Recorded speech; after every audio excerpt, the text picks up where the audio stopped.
48 heures pour faire vivre des idées, c'est un challenge de créativité qui va permettre à des équipes pluridisciplinaires d'étudiants de se rencontrer et de voir en quoi, en collectif, on a beaucoup plus de créativité. Donc ce qui est intéressant, c'est aussi que c'est plusieurs niveaux d'études.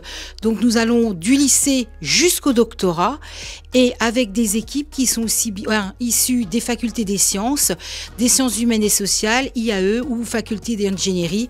Nous avons aussi les écoles de commerce qui se joignent à nous, ou les écoles d'architecture. Alors le programme ce matin a été conçu sur mesure pour permettre justement aux équipes de se connaître. Donc tout commence par un team building. Il faut concevoir quelque chose d'utile et d'innovant à base de trombone et de paille. Pas aussi facile que ça.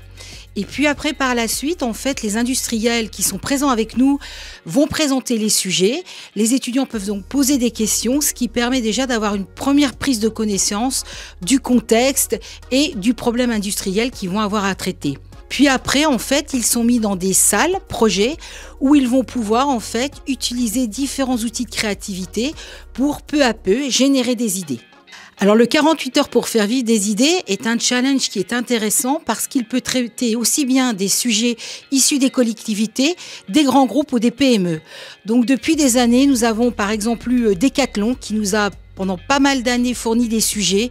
Nous avons Hermès, nous avons Urban Loop, nous avons eu aussi la ville de Nancy, nous avons le Crous. Donc des problématiques qui peuvent aussi bien traiter des problématiques techniques, un problème particulier, mécanique, scientifique, ou alors par exemple comment améliorer le bien-être intergénérationnel. C'était un sujet donné par Orange.